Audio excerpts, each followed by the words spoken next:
Boom. I have my camera telling me that I only have one memory card in, and I still take that personally. Well, I only have one memory card too. I just don't like how it judges me about that.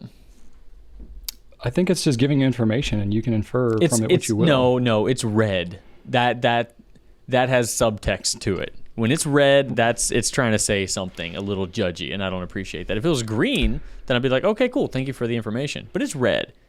And I think if it had like one memory card D-bag or something, then it would. That's basically what it's saying with the redness. It's like when someone like gives you a look, they're calling you a D-bag, so the camera's calling me. I'm not even gonna look at it right now. Just gonna look at you. Just gonna look at you. All right. Well, lucky you. With my ungelled hair. All right, let's get into it, shall we? Let's get to it. All right. Let's scroll to the top.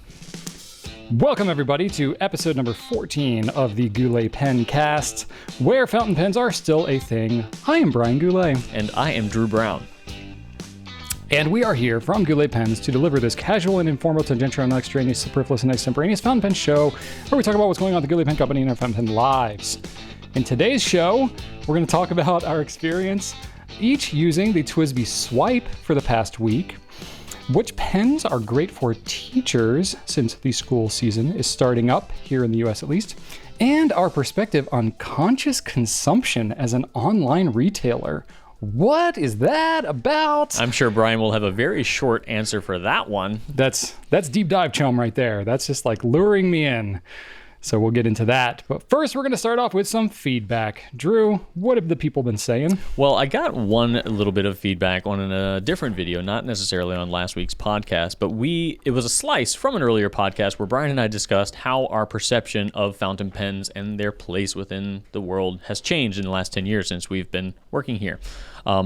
And in that, I mentioned that one thing I've learned was that you never really know how much space the hobby or even one particular pen is kind of occupying in a person at a given time. Sometimes, the hobby might be occupying a little bit. Sometimes, depending on life circumstances, it could be occupying a lot. And we got a comment that really spoke to that. Sharon on YouTube says, I used journaling as part of my rehab after having a stroke 3 years ago. I had just gotten my first fountain pen and started using it every day to regain my dexterity and document my recovery. Now I journal daily, plus learning how to draw and sketch. I'm also learning to add watercolor.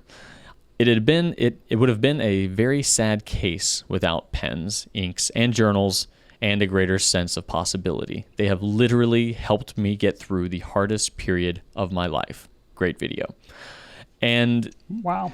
And you and I have seen this many times, Brian. Like even and then Sharon. Thank you so much for sharing that. That's tremendous. But she's not alone. There have been a ton of people that have let us know over the years that fountain pens, sometimes even one fountain pen, has completely been responsible for, or seemingly been responsible for, getting them through a really, really rough part of their life. So we take that very seriously here, and Brian and I, everybody at the Goulet Pen Company, are just humbled and honored to be even a little bit of a part of that. So I just thought that was really nice to read. Yeah, absolutely. I can't tell you the number of stories that I've heard like that, where just at specific instances with things that people have gone through in their lives, whether it's just the fountain pens themselves or, the content we've been putting out and just them having a community to come to and just a bright spot in their life, what a difference that's made for them. It has been a continuing theme ever since we started this business. And it's, not like the sole driving factor of why we do everything, but it certainly is like silver lining to everything we do. And it's super rewarding aspect to just being in the fountain pen business. So always honored to hear about those stories. Thank you, Sharon. Absolutely. And then on a much more serious note, Brian, we have discovered, not really, we have discovered that those burger diapers that we talked about, yes, they are definitely a thing. They are definitely being manufactured currently. And like burger diapers, like a trademarked. No, they're not called. They're not called burger diapers. But there could be something there. I'm just saying. No, I don't think I want to put my mouth anywhere near anything that has diaper in it. But it's definitely a thing, and we had a bunch of people reach out and let us know it's a thing. So somebody might be getting one for Christmas if he plays his cards right. So we'll see. Heyo. I would put that thing to use. I'm sure. Brian, have right. you heard any feedback this week? I do have some feedback, actually. So Mary Ann Hummel on YouTube said the E95S, Pilot E95S, which we brought up before, is such a cool pen, and all that Brian said. I have a second one on my wish list. So props to you, Mary Ann. I think, you pretty much summed it up right there. It's a great pen. Juan Cisneros on YouTube said, maybe Brian can send, there's a lot packed in this one, I'll just warn you. Okay. Maybe Brian can send a request to Dr. Neil deGrasse Tyson if he'd entertain the thought of selling his Namiki Emperor. I highly doubt that, but that would be amazing on many levels. Also, I feel Brian's pain in regards to the above ground pool maintenance. I'm battling leaks as well with my pool. Well, I was going to save this for the personal update, but I have at least temporarily won the battle. I did get the pool finally plugged up, and the kids like 4 or 5 hours a day in the pool because they start school next week. So it's still summertime. It's been blazing hot. They have been loving it. So I'm like, okay, that was worth it. Anyway, next he says, that's an awesome thing that you do for employees by giving them those mental health half days to unplug and unwind. So we mentioned that in our personal message in the newsletter that, I guess we mentioned it in the Pencast last week too. But yeah, we did take a half day last Friday. It was really good. It's just been so stressful with everybody in their personal lives. This week specifically has been ridiculous for me and Rachel, but we are getting through it all. So just one way that we can support our team, and happy to do it. And then also a question packed in here. Any plans to carry other unique nib sizes for the Lamy 2000, like obliques and double broad nibs? So I wanted to mention this just because we did carry them once. We had special ordered them, just like we had with the nibs when I mentioned the 14K nibs, which actually, Drew, I think reflecting on it, I may have misspoke last week. So this is part of why I wanted to mention it too. I think the 14K nibs are easy to get. It's the Lamy 2000 spare nibs that we had special ordered a couple years back that was the absolute nightmare to coordinate. So when you brought it up, you were like, actually, we carry these on our website currently. I was like, really? I was mistaken. I was thinking the Lamy 2000 nibs, not the regular Lamy 14K gold nibs. Yeah, I don't think we ever actually stocked the Lamy 2000 nibs. We did one special order for them, and we did stock them once, but no, we never had them listed on the site. Yeah, you're right. You know what? You're right. See, I'm getting fuzzy now because it's been a while. We did try to special order them, but it was too complicated. And then we also talked about how we would need to educate folks in the installation and how difficult that would be. Yeah, and that was a nightmare. Yeah. But we did special order the other nib sizes, some obliques and double broads and things like that. Yeah, we had those for a little while. So I got some wires crossed. I was thinking that was the 14K nibs, but it was actually full-on Lamy 2000s with atypical nib sizes, I'll call them. Yeah. That is what I was recalling, so my bad for being completely I want to say that wrong. you might have kept one personally from that shipment. Don't you have an oblique 2000? I kept one of every size. You did? Yeah, I remember. Yeah, because I wanted to have on hand all these special sizes. So we did that once.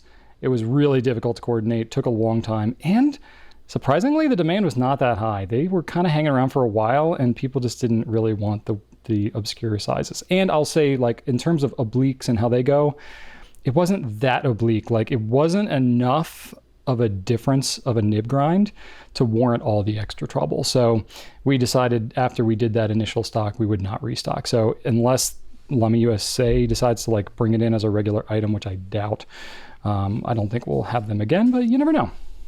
So anyway, I do have them, but that's what we got for feedback this week. Now we got some new stuff. Moving along to that. So I'll start off by one of the more exciting ones, personally, I think. That's right. A new TWSBI, which is always exciting, but it's a blue TWSBI, which is even better. It is the TWSBI 580 ALR Navy Blue. So they just announced it. I don't know exactly when it's coming. I want to say next week, maybe. But who knows? We're just reading articles about the highest number of freight containers sitting off the coast of California that have ever been. I think it's 44 cargo ships are sitting off the coast of Long Beach waiting to be unloaded at the docks. It's just this delays of COVID stuff, as well as a lot of retailers and stuff getting stocked up for the US holidays. apparently a third of all of the products imported into the US come through either the Long Beach or the LA ports. So they're getting backlogged. That's undoubtedly part of what causes some of our delays with some of our products. And there's just more of that craziness that's coming. So I don't know if that's going to have anything to do with the 580 ALR navy blue, but TWSBI comes from Taiwan. That's exactly the shipping route that it would go coming into the US. So I think they're coming next week. Not 100% sure, but it's a blue anodized, dark blue anodized Lamy. TWSBI 580 ALR, which is the one that has the textured grip. So I know it's not everybody's cup of tea, but me personally, I think it's cool. I'm not like in love with the texture. I probably wouldn't pick it if I could also get a smooth grip, but it will not keep me from acquiring this pen. I am going to get one because I like it a lot. Do you think that this is going to be more popular than the Prussian Blue? Because the Prussian Blue 580 ALR, which was the last 580 ALR they did, was massively popular, sold out very quickly. I think the restock sold out quickly. It was hot. It was a very popular pen. I legitimately don't know. It's so tough because navy blue in general, I think, is a very universal, very popular color, but dark teals generally do really well in the fountain pen world. So I don't know. I would say maybe not for us. I would also say TWSBI as a whole, like globally, maybe navy would be more popular, but for us, I think we might have more of a dark teal crowd. So I would love to get feedback on that. If you are watching this and you've had, you laid eyes upon, or if you own a TWSBI 580 ALR Prussian Blue, and then you see the navy blue, which one do you like better? I'll make sure we get images up. We have a stock image of the new blue one, so it's not the best thing in the world, but it'll do. Definitely enough for you to have an opinion. I mean, who needs actual context to have an opinion these days? Not me. Oh, definitely not. No, you can just read the headline and give your opinion. Yeah. No, TLDR. I do think that the color of the Prussian Blue is a more unique color. Like I saw that color, I was like, wait, what is that? That's a new color, and that just doesn't happen all the time. Yeah, true. There is definitely an aspect of when there is something that is unique, but that doesn't always mean that it's unique for a good reason. I think the Prussian Blue obviously is great and unique in a good way. Yeah. I think there's other things that have come out that are unique, and it's like, oh, why would you, when no one wants that? That's why it's unique. Yeah, because nobody makes that's it. True. Like, I'm not gonna bust on you for your brown pens, Drew, but that is some of what jumped into my mind. But I'm thinking like chartreuse colored pens. Generally speaking, there are not a lot of them, but sometimes they're popular, sometimes they just aren't. It's a reason you don't see a lot of like pea green, colored pens. They just really don't do very well. Yeah. But anyway. What do you got, Drew? New stuff. Nothing big. It was actually kind of a slow week for new releases, but we did launch, and I spoke about this in a prior Pencast. We launched the Private Reserve Pearlescent line of ink. So this is Private Reserve's first foray. That's a redundancy. Anyway, it is their right foray. Is that an initial? Does that word mean inherently initial? Can you have Can you have a second foray?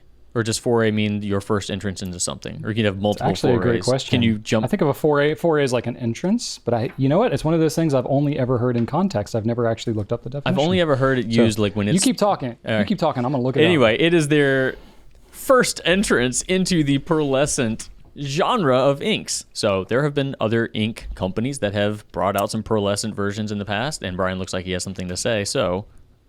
Yeah, so the first definition that comes up for foray is a sudden attack or incursion into enemy territory, especially to obtain something, a raid. Okay, maybe I didn't use the proper word. This is their introduction into...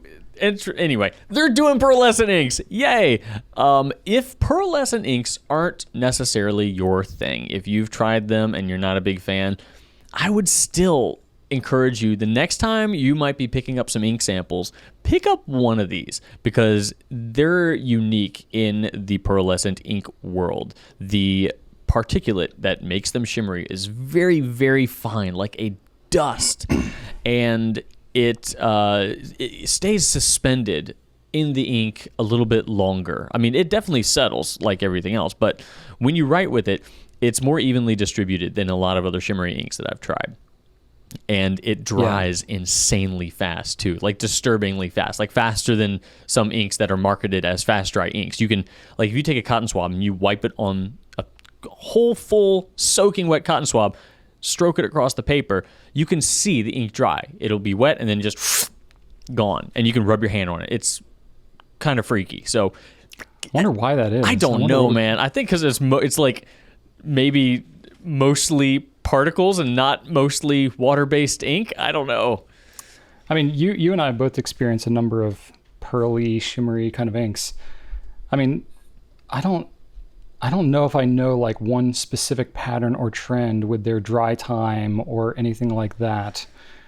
I'm trying to think, because I'm thinking like Robert Osh does a bunch, Diamond Shimmertastic, obviously, the Jacques Herbin 1670 and the 1798s.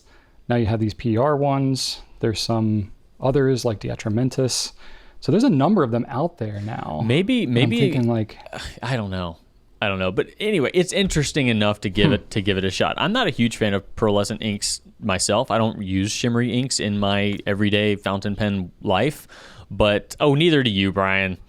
No, not in your everyday writing. You try them when they're new and exciting, but other than like, I go back to Emerald of Chivor. Okay, yeah, that one's in my staple rotation. Oh, okay, fair enough. I take it but back. I wouldn't say I have primarily shimmer inks loaded up in my pens. Oh, no, goodness, no. But maybe like if you take the number of shimmering inks that are out there proportional to the number of inks as a whole, I probably have my pens inked with a shimmer ink to about that ratio, maybe. I don't know what that ratio is, but okay. I don't know, 10%? You think you... Something like that? I wonder how many... There's a lot of Shimmertastics. I don't know. No, that's true. Anyway, it's interesting. Check it out. I'm curious how many of our inks are shimmering inks now. Like, I've really got myself thinking. Somebody's going to be able to look this up after the fact and look really smart, and I can't come up with it on the fly. That's fine. We're not here to look smart. I look less smart. That is very true. I think we've proven that after 14 episodes. The point of this is not to prove our smartness. All right, I'm going to see pigmented. No, shimmer. Here we go. How many shimmer inks? 184 shimmer ink. Wow. And 1633. Now, so this does not account for different bottle sizes. This is like every individual SKU that we have. Oh, okay, including so samples? We could have... No, this is not including samples. Okay. But it does include bottles of different sizes. So, yeah, there's more research required there. That's still probably over 100. Close enough to 10%. No, that's a lot. Somewhere thereabouts. Yeah. All right. More than you would think. More than a few years ago, that's for sure. Yeah, absolutely. Back when it was just rouge hematite. Right? That was like a decade ago. Gosh, that came out in 2010. Wow. That was a while ago. Anyway. Okay. Let's move on to some Q&A questions. Drew, you get to kick out the first one. It's time for Q&A. All right, well, we are going to kick things off with David C. Hoffman 23 from the Instagrams. And David asks a fairly common question, but nonetheless, we're going to tackle that.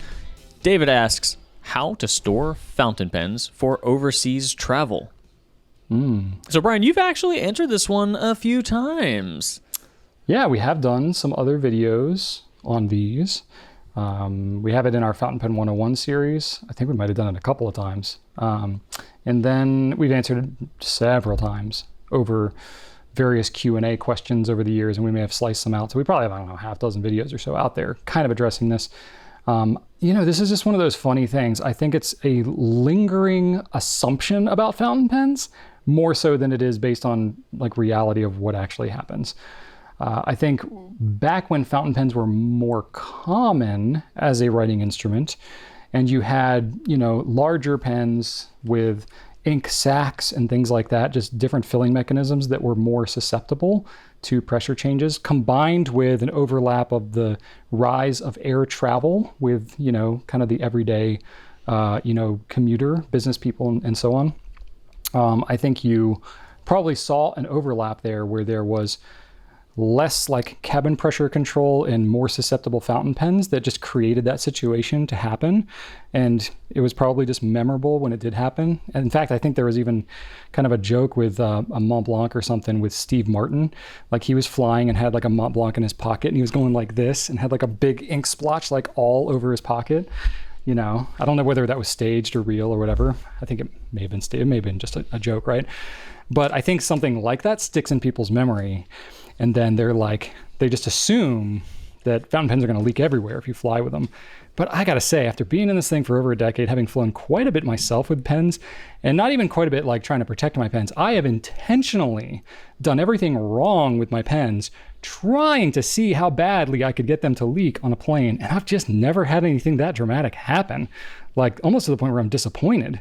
So I really just don't think the average person needs to be greatly concerned about it. I think it's, you know, there are some general principles, right? So when you are, let's see here. Oh gosh, I'm going to get it mixed up. It's ascending or descending. You're losing pressure when you're ascending. So it's only when you're ascending, you have greater pressure inside the pen, right? And up to when you ascend to about 6,000 feet, because that's about where most planes are pressurized, is to about the 6,000 foot level above sea level. So depending where you're flying from and all that, it may or may not be that dramatic of a change. You know, maybe a little bit, but basically once you're above 6,000 feet, your air pressure is not changing at all. And when you're descending, you're getting more pressure. So, you know, any pressure differential that there would be, the pen would actually have more of a like vacuum, and it would actually force the ink to go into the pen and not out of it. I did not know that. Yeah. Well, if you think about it, if you're going one direction, the ink is forced out. When you go the other direction, the ink would be forced back in, right? Yeah. That's how it works. So but it all has to do with air pressure, right? So basically, if you don't want to have to worry about it at all, well, first off, if you don't have your pen inked up, there's nothing to leak. So that's rule number one. Any pens you don't need to have inked, just don't ink them. Clean them before you get on the plane and you're good to go. Or just fill your pen all the way and don't have a lot of air inside the pen body with the ink, and there's nothing to change because ink is mostly water. Water does not change volume under pressure, so there's nothing to change. So whatever little bit of air might be in there, it's not going to change enough to force that ink to go anywhere. So if you have your pen completely full, you basically don't ever have to worry about it at all. But if you really want to be super cautious, what you can do is just try to make sure that your nib is stored up, so that any change in air pressure, it would just come out of the nib, rise up, and all the ink would sink down into the back of the pen, and then you would not have any type of massive leak. At most, you might get a little bit of spurt or a little splatter or something like that, just based off of whatever was in the feed. But that's about it. So like, to whatever degree you feel you need to go through all this, you know, go for it. But I have taken like 20 pen case, 20 pens, and you know me, Drew, I love to ink up just friggin' every pen that I have. So I've had like 20 pen cases that I've just shoved in my backpack, and I've thrown it around and put it under the seat in front of me and jostled it and done literally nothing to protect it whatsoever, special to being on a plane, and never really had dramatic leaks. At most, I might have to like wipe a little bit of ink off the nib or the grip when I get there with a tissue at the hotel or something, and it's 4 seconds of inconvenience and I'm on my way. So I just don't think you have to really worry about it that much. Yeah, that's been my experience as well. Like the worst case scenario, a little bit on the nib, maybe a little bit on the grip, like some spritzing or something like that, which honestly would be the same thing if you just, jostled it a little bit in your, bag or backpack or pocket. So honestly, as long as you're treating it as you would if you were, just carrying it around on terra firma, that you'll probably be just fine. There you go. Good stuff. All right. The next question. Oh, sorry. No, this is you next. Yeah, I was going to say, you trying to take over my question? All right. This is from Toxmot on the IGs as well. What journals are you currently using, and which notebooks are your favorite? So I thought that was a nice little point in time question for you. Yeah. My favorite, I mean, I like all the paper we sell. We even like I carry my rickshaw everywhere, and I even have a little field notes here that I don't particularly care for the paper, but I use it and it's fine and it has its purpose. And I think that all the paper we sell, like, I'm kind of that opinion on. Mm-hmm. And in fact, if you find like this notebook, I got this, Penboy Roy gave me this because we're both nerds and fans of the Uncharted video game series. And this is like his journal, like the character's journal. The paper's not amazing, but it's fine. And, you just kind of change around your ink and your pen to suit the paper. If you're in love with the type of paper, you can generally find a fountain pen that's, at least okay with it. So I've been using this a lot, actually. I started off as a gardening journal and then wrote some toy accordion songs in here as well. And then yesterday I did this. I wrote all of the... I'm making my way through all the Marvel movies, right, in chronological order. So while I was watching Thor 2, which I think is kind of one of the worst ones, I was on Rotten Tomatoes and I wrote down all of the Rotten Tomatoes scores for every movie because I'm going to try to rank them. I'm like, all right, I'm going to rank these things. After I'm done, I'm going to watch 24 movies and I'm going to rank them. Drew's ranking. And I tried to do that just kind of because I've seen them all multiple times already, and I tried to do that, and I couldn't. I suck, Brian, because I'm such a dork. I love them all so much.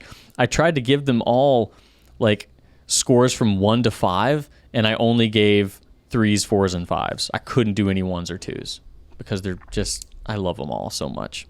But anyway, I think you should call your awards the Drewbies. The Drewbies.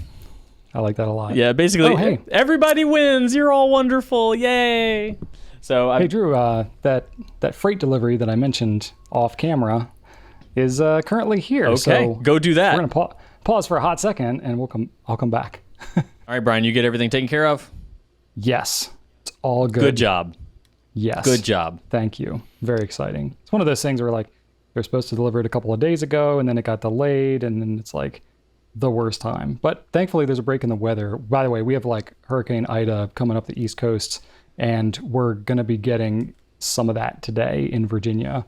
So right now we have a break in the weather, but I've been watching the forecast. So I was like, hey, Drew, can we record a couple hours earlier? Because we might get into a storm and possibly lose power, and then that's a whole thing. So anyway, lots of excitement happening here. Yay!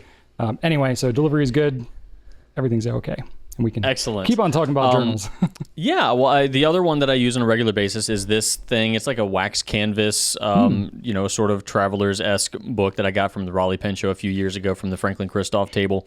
We don't sell these, but we have the traveler's books, which do the same thing. A lot. You can get pretty much a traveler's-esque book anywhere these days. But I originally started off having this thing somewhat organized, having like, okay, the first book in here, which is a Goulet notebook, and the second one, which is the Franklin Christoph one that it came with, and the third one, which is a Traveler's brand. Started off like, okay, this one's a personal thing, this one's a work thing, and then there's random, and then they all just became random. So yeah, that's kind of not so great about that. But this is where I put all the hypotheticals in, so I am organized in that regard. Okay, so that's very important. This one did not come with any didn't come with any bookmarks though, so I had to add my own little leather things here. Gotcha. Yeah, I've got a similar format there. I've got the Midori Travelers, the regular style. I've been using this for a while, and I'm kind of the same way with you. I have 3 different notebooks in it, and I had like 1 dot, 1 lined, whatever. And then I keep a third one that is essentially whatever of the 2 that is like the most full. I add that same one as the third one, because what happens when I fill a notebook, especially something I'm carrying around with me a lot, if I take out the insert that I've just filled up, well, those were like the notes I took, yesterday or that morning. I might still need to reference those. So I'm not quite ready to like retire it yet, and so I like to carry it around for at least a little bit. So it tends to be me. I have like basically like a business and then a personal, kind of in the 2 different ones. And then the third one is whatever one of them I have filled up most recently, I add the third one of that same style. And then when the other one fills up, I then cycle out the duplicate and kind of keep it going that way. So I have a little FIFO type of inventory system in my notebook. No, that makes a lot of sense. It generally works okay, except my syndrome, I don't know how you are, Drew, being that we're in this business, I like to try to experience as many different notebooks as possible. But the problem is when I experience a lot of different notebooks, I end up with things in a lot of different places, and I have no real system for actually being able to function, with 10 different notebooks that I might be trying out. So it ends up being basically just a hot mess all over the place. So anything that's actually important, I try and keep in like 1 or 2 of these notebooks. I have a bullet journal as well, the Leuchtturm, just like actual like bullet journal layout thing with the multiple bookmarks and all that. So that I've been trying to do more of an intentional bullet journal, which has worked to a degree, though like most other things, I vary in my commitment to it. But the paper quality has been good on both of these. With a bullet journal, 5mm bullet ruling. I'll talk about this when I do the swipe because I had a broad nib in my swipe. It was pushing it a bit much in that 5mm ruling. So most of the time, the Leuchtturm paper is pretty good. I wouldn't say it's the best paper that we have, but it's, above Field Notes. Field Notes I consider like the minimally acceptable paper that we carry basically, because because we really, really focus everything on fountain pens, we pretty much, any paper sample, any notebook suggestion we ever get, it's like, I don't care about the format, the price, literally anything. What is the paper like? Is there because that will be the sole determining permission to play of whether we would consider carrying any notebook. Is the paper good enough to use with fountain pens? If it is, okay, now we can look at the format and the ruling and all the rest of the stuff. But I can't tell you, Drew, because you've seen my office. I have shelves on my bookshelf filled with, a graveyard of, I wish we could, carry notebook and journals formats that are really innovative and creative, but the paper is just not up to snuff. Yeah, I've put many a paper in that office because of that reason. Yes, you after have. Testing it. Yes, because you've been to pen shows and you get reached out to people and they're like, hey, can you try this thing? And you try it and you're like, yeah, it's just not the nugget waffles or the chicken biscuit bucket or whatever it is that you have written on it. Oh yeah, I write all sorts of random crap on there. Not keeping up its integrity. No. It's usually some sort of food, and then I combine that with some sort of vessel, like chicken bucket or waffle helmet. It works. The other we will revisit some of these because I think that some of these forsaken notebooks would be great content for when we do get back in the office and we go back behind Brian's office and look at all of the random crap he has back there. We will. Might pull out some of those gems. Oh, and there's some random crap back there for sure. The other thing that I love that's just a staple, this isn't something I carry around with me, but it's just the classic Rhodia number 16 dot pad. It's such a staple. I just always have them. I have at least a half dozen of them here at home. I keep them all over the house because it's great for just quick notes. I'm getting a phone call. I got to write something down real quick, that kind of thing. So kids use them, good Agreed. fun. Good fun. There's lots of other great notebooks. That's just kind of what we're using at the moment. All right, Drew. This next question. All right. This next one's a meaty one, so we'll see how we do with this one. Yeah, there is. So Cynthia on YouTube says, "Hi, Brian and Drew." Hi, Cynthia. Hello.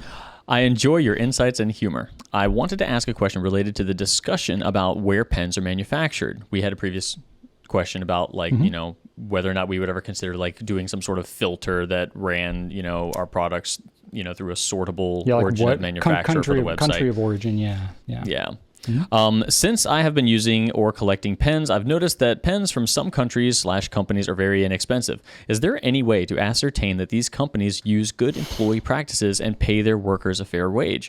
Some of these pens are fun to own, but so inexpensive that I'm concerned that their workers may be underpaid. I know it's difficult for a retailer or consumer for that matter to know every step of the manufacturing process, but I would appreciate your insight. This is a good question. There's a lot we could get into with this one. I was going to say there's a lot we could speculate with this one. Yeah, that's the danger is we could speculate all day long, but like Cynthia said, the transparency just is not there. Right. And so we're going to answer this question, but we're going to kind of draw some boundaries around it. So Drew and I are not going to speculate about any individual manufacturer that we just don't know, their situation. And we don't want to go down that road and say anything that could potentially be unfair. So we have visited a number of manufacturers, though, so we can speak about what we have seen, though I will caveat that to say it's purely based on what we've observed. I've never been shared any numbers from manufacturers about what they actually pay their employees. So I can't say with specificity exactly what you're saying. And then there's another asterisk to this whole thing of what is considered a fair wage that can vary quite a bit from country to country and based on their local economy and things like that. What's considered a fair wage in some countries or localities is not fair in other places, but that doesn't mean, if somebody's getting paid less in one country, doesn't mean it's not a fair wage. It's based on what are their other opportunities in that local area. So that's a whole other can of worms. So we're not going to really go down that road specifically with hard numbers, but I think we can still touch on this question in a fairly meaningful way. So yeah.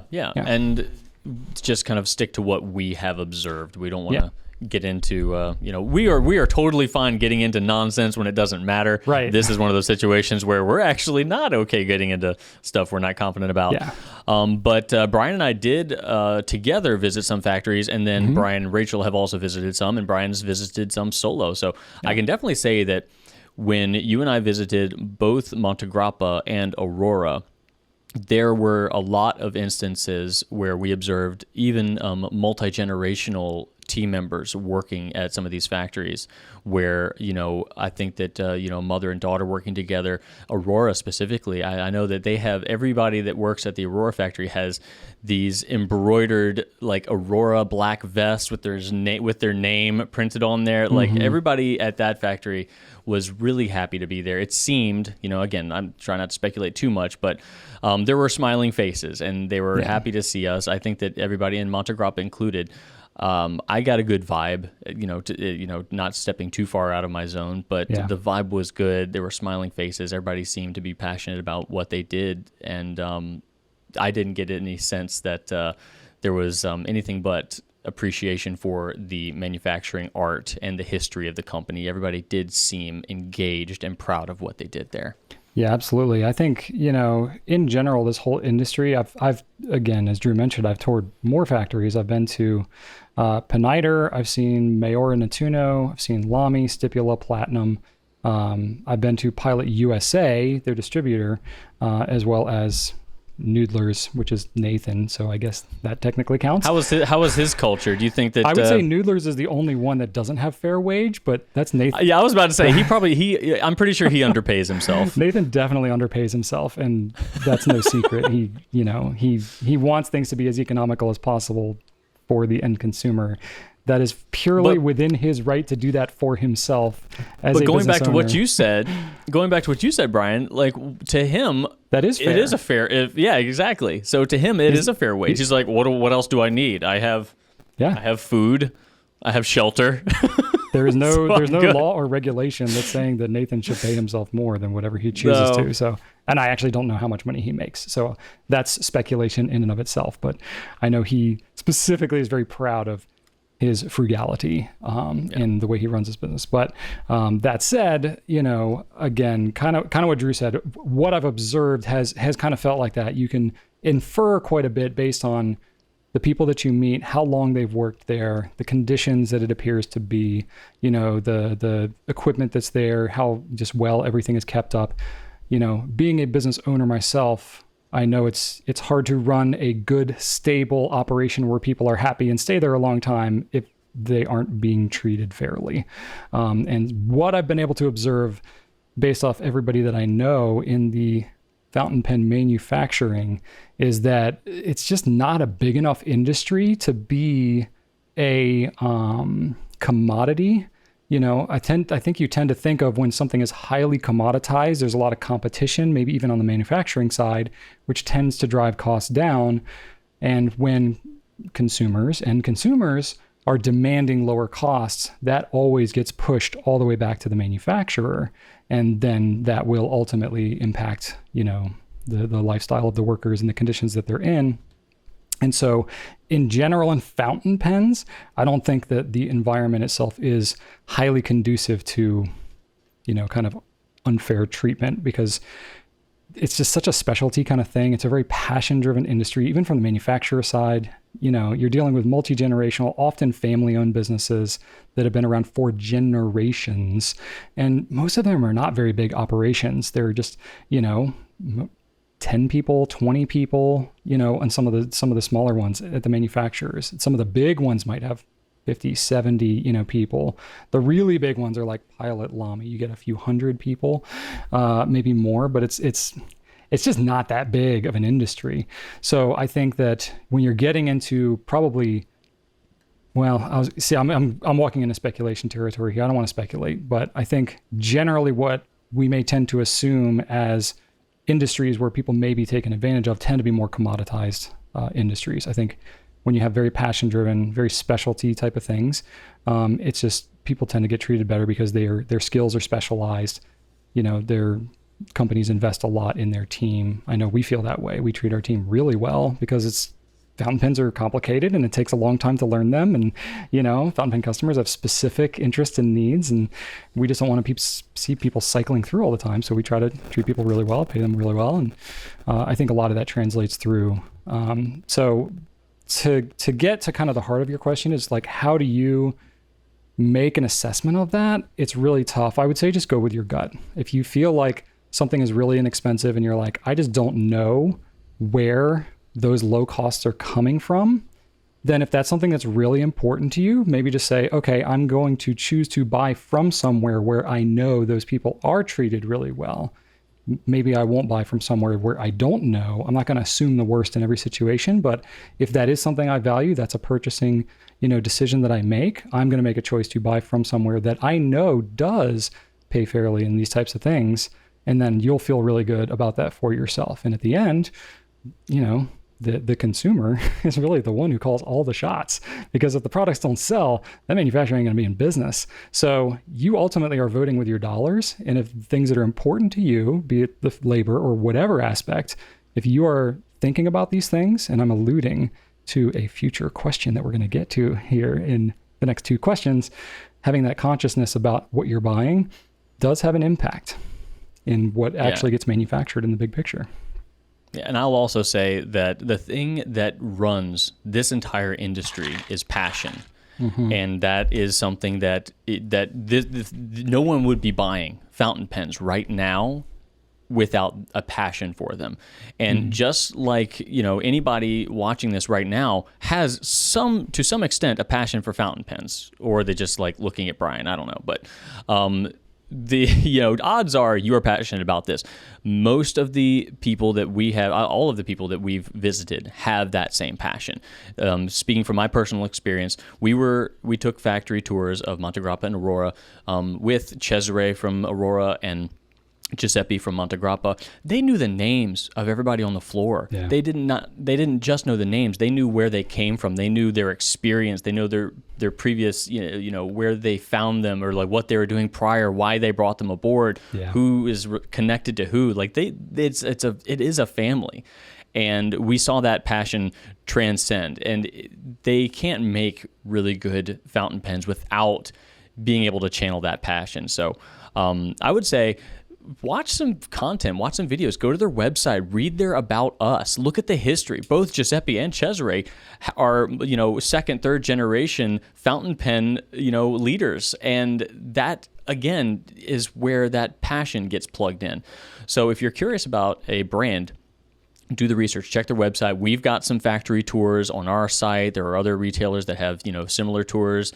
It's there if you look for it. If you are going to, if there's a manufacturer that's proud of what they do, they're going to talk about it. And all you need to do is just kind of check it out. There you go. Well said. Well said. All right. Next question we have is from Nina. It says, "Dear gentlemen," I don't know about that, but thank you. Thank you, Nina, for the courtesy. "Dear gentlemen, greetings from Spain. I was wondering which fountain pens would you recommend for teachers in middle and high school to use on a daily basis? Many thanks in advance." Good question. We get asked a lot about pens for students.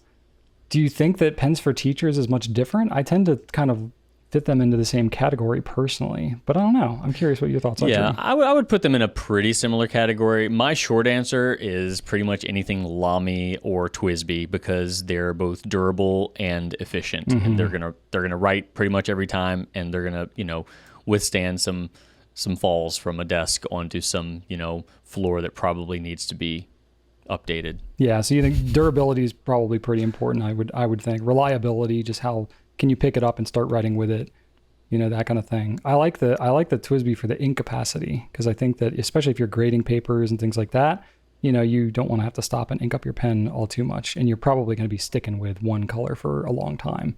I think that's something. I put the Pilot Varsity too. I think it's a very inexpensive pen, super durable, obviously. Also, I know a number of teachers, professors, at various levels, especially on the college level, because they get students who are, very thoughtful about what's going on and just conscientious of their relationship with their teacher and stuff like that.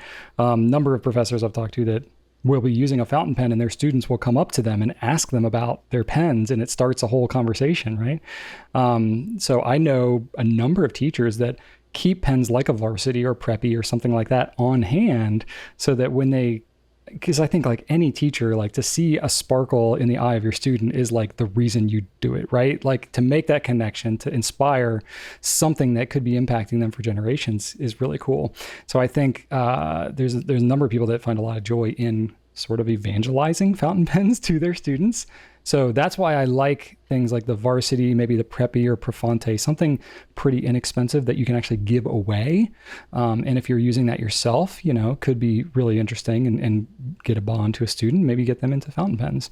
But I think the, affordability is probably important, especially I'm thinking like, gosh, when I was in school, I was never teaching in that setting, but as a student, I would lose pens and forget them in class and these types of things. So I would hate to recommend a really nice pen and then have it get lost in a school type setting, right? So I think going with something on the more affordable range would probably be important, something replaceable, even something like a TWSBI, if you're using some special edition color that's not available anymore, or a past Safari that you can't get, and it might have cost you $30 when you bought it new, but now it's $110 because you can't get it anymore, So I would just kind of be conscious of that. But that's more of a color kind of preference thing.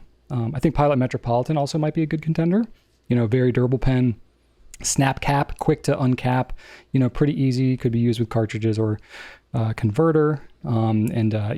Overall styling is not like super flashy, but it's a very pleasant pen. I don't think you may or may not want something too flashy, because then, students with light fingers may, find it in their backpack or something. I don't know. Use your judgment there. I don't want to assume that students steal everything, but the potential is certainly there. I think if you want some nicer pens, if you're in a setting where it's like more at your desk and you have some control over it, some of my classic kind of entry-level gold nib pens, Lamy 2000, Pilot Custom 74, Custom 823 are all great pens. Good ink capacities, gold nibs, write really great. Just the pleasure of the writing experience is going to be a step above where some of these lower price pens are. So I'll kind of throw that recommendation in there in case that's maybe more of what you're looking for as a teacher. Something that you like keep in your pocket and you're just very conscious of where it is at all times. But if it's more just a pen that's on your desk all the time, I'd recommend any of the more affordable ones we've already said. Solid. Cool. All right, Drew. Here's the meat and potatoes now. Yeah, this is one of those ones, ladies and gentlemen, where I asked Brian, I'm like, hey, do you want a deep dive question? Because I got one if you want one. He's like, yes, I do. Yes. So in response to, this is Becky ISJ via YouTube, in response to a comment I made last week about how I was doing a lot for my son's Halloween costume, and I commented that while, yes, you can call me dad of the year, sure, but really I'm a nerd who goes way down deep into rabbit holes. So it's a nice combination of being a rabbit hole dork and a good dad, I hope. But I mentioned that in the fountain pen world, odds are if you are attracted to fountain pens, you might have a rabbit hole sort of tendency. You may have more than one collection already, or you just might be that person that's kind of prone to really kind of going in deep on some things, which I certainly am. Brian certainly is. Perhaps you are too. So just some context as to what Becky is referencing here. She says, I'm curious about your thoughts on conscious consumption, especially in a world where every brand is marketing their product with various tactics, e.g. flash sales, Black Friday sales, which I'm grateful you guys don't really do. And what are the things that you, as a business, keep in mind as you are, at the end of the day, a retailer? Big question. And my answer is Brian. Drew literally has in the notes, it has his name, and it just says, ask Brian. And then it's got my name. It's got all this. I mean, this is a very. I mean, this is the business owner here. So yeah. But you'll be able to chime in. You'll have some thoughts too.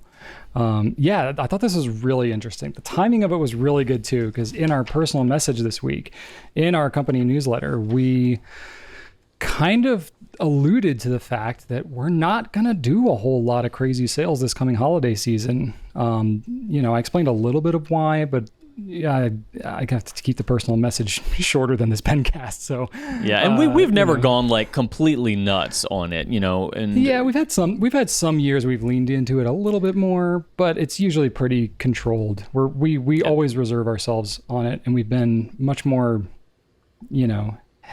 I'll call it hesitant or reserved towards it than certain. I don't really know how to compare us to other pen retailers because I pay that closely attention to how much other people do these types of things. But I will say that, as an observer to Brian and Rachel's decisions, whenever they make a call like this, the company, comes first. Like they never say, let's make a sale in order to move this amount of stuff without, at the expense of our current staffing capacity or anything like that. They always say, what is our current staffing capacity? What can we do well? And then let's kind of tailor any decisions to fit that. It's a really, really awesome way to be. And I really appreciate them seeing what their capacity is and going from there rather than seeing what they want to do and just letting the capacity kind of deal with their decision. They don't ever do that. And thank you, Brian, for that. I appreciate that. You're welcome.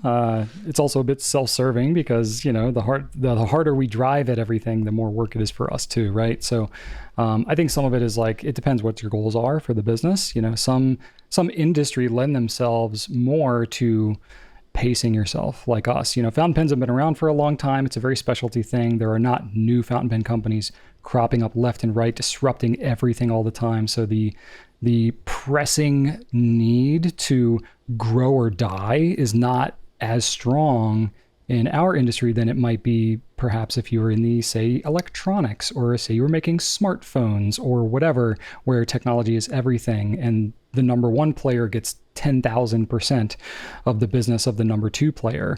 You are incentivized to drive as hard and as fast as you can. That's where you get some of these aggressive promotions and sales and things like that. What can happen is I can say this as a business owner, if we are not conscious about what our goals are, what our desires are, and the impacts of the decisions that we make on ourselves, our team, the company culture, all these types of things, you as a customer, and we look to some of these larger, faster growth companies, and we just sort of headline read, and we look at, oh, well, they've got nap pod rooms and they do this benefit and they have these, X rate of growth or whatever. And we only look at sort of the highlight reel of what these other companies are doing. And we think that that's what we need to do too. We can get things mismatched a little bit and we can, get our priorities a little out of whack and not realize some of the costs that come with some of that aggressive growth. So I do have relationships with a number of other e-commerce business owners. I'm in some networking groups and things like that just to get perspective on some of these things. And I can say that there are people with all different priorities, different stages of life. Some people want to grow it to a certain point and then stop it, and that they're very happy. Other people want to grow it, flip it in 3 years, start another business, roll it into a thing. They want to have a portfolio of 12 businesses that they manage. More power to them. Entrepreneurs like that help get things moving, but it's not for everybody. So I think the risk from a business, whether you own the business or you're just in a influential leadership position in any business, the biggest risk is just not being sure of what your goals should be and trying to do something just because you see other people doing it or you think you should be doing that, because then it gets really hard to make decisions about how you should go about doing these types of things. But when you're very certain, Rachel and I, we have goals about what rate of growth that we want to see, and it's a range that has a low point and a high point. We can actually grow too much, too fast. It gets too painful. We outgrow our systems. We start to feel pain from our team getting overworked and, not being able to hire fast enough or changing the culture too quickly. We've had various periods where it's grown, slower, faster, and we found a nice sweet spot for us, which only came with experience. So it's just a high degree of consciousness required running a business to be thinking about this. And it's a compelling question because this whole idea of conscientiousness can come from the consumer side, but also from the business side. That's the key word. Yeah, exactly. We use the word intentional a lot as well, which I think conscientiousness, intentionality, mindfulness, all these things kind of fall into the same camp, right? Which is really just, are you really trying to look at the full impact? Is like the holistic impact of what it is, whatever the decision is that you're making. And that gets complicated because sometimes you just don't know all the impacts. But, so I tried to research a little bit just to be conscientious about how I answered this question. Try to research like conscious consumption. That was a term that I was like, oh, that sounds familiar, but I was like, I don't know if there's like a movement or a thing around that I'm not fully understanding, like, what is that? I think generally it's what we're speaking about here, which is like you as someone buying something, doing so, thinking about these things beyond just like, what is the object and how much does it cost? It's more like, who made this thing? What are the people getting paid? What's the impact on the environment? Just these much deeper kind of threads that all feed into this product existing, and what am I doing as the consumer to support everything that's happened to make this product exist? So I think it's something that is really interesting to me. It's often difficult to get a full understanding of that. But I think in general, from my researching it online, like the environmental impact has a high degree of, the meaning behind this conscious consumption. To that degree, I don't have a lot of industry data around fountain pens, unfortunately. That said, with our paper manufacturers, paper comes from trees mostly. And, there are a lot of certifications and things like that fountain pen paper companies often are affiliated with and stuff like that. So I do think that there is a pretty significant degree of conscientiousness all the way through the manufacturing side environmentally around these things. And just fountain pens as a whole, I think, are an environmentally conscious alternative to a lot of other forms of writing. Thinking about I forget if it's like 1.3 billion disposable pens each year are thrown into landfills, something like that. So obviously a fountain pen lasts a lot longer than that. So certainly you can acquire a lot of fountain pens, way more than you need in a practical sense. But if that is your end goal as a conscious consumer, you can buy one or a couple fountain pens, use those for basically your whole life, and you can make that very conscious decision. So I do think just in general, this industry tends to have a lot of conscientiousness with it. I thought it was interesting to think about it as just, Drew, you and I, we've grown up in the late 20th century, early 21st century, America, one of the most consumer-driven periods of human history. More than 70% of our country's GDP is driven from consumption, which, I have mixed feelings about, but it's also like we are running a retail business and we are part of that. So I think it's something we experience as a daily life. It's something that we've grown up with. But also I think just the whole idea of conscientiousness and the minimalism movement and these types of things all kind of feed on the same thing, which is basically how much stuff does one really need, And for me personally, I still consume quite a bit because I'm grown up where I am, right? But I think it's sort of like when we started this business, we didn't have the awareness or conscientiousness to think about our shipping supplies or whatever. It was, we only had so much money, we only had so much time, so we had to go with the cheapest, fastest thing. Now we're thinking much more thoughtfully about what is the environmental impact on how much stretch wrap we use and bubble wrap and these types of things. So we've actually made intentional decisions to go with more paper void fill, to go with 100% recycled boxes and things like that, where, okay, we're going to try to make it as cost neutral as possible to change over to some of these eco-friendly options. But even if we have to pay just a little bit more, we're okay with that, knowing that we're making a better decision in the big picture, just because as we've gotten bigger, we consume more of these materials. That weighs on me a little bit more. So we are trying, just as a company, to think about this stuff kind of a lot more. But I think to kind of close it out, I think in general, the thing, if I had to really think about it, the thing that drew me most to the fountain pen industry, the fountain pen community, from the very beginning, because I did not grow up using fountain pens. When I discovered this community, what stood out to me so much was the overall just intentionality and consciousness of the community. Because it's really hard to passively use a fountain pen. you pretty much have to want to use one. And to sit here and watch an hour, whatever long video about fountain pens, you are very much making a conscious choice to do so. And that is by far the overwhelming majority of people in this hobby. And yes, that just like spoke to me. It spoke to everything that I valued as a consumer. I wanted good information to make pen buying decisions when I first started out, and that was not there.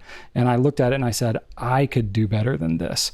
And so that's why we started taking better pictures. That's why we started taking better measurements that did not exist and were not given to us from the manufacturer.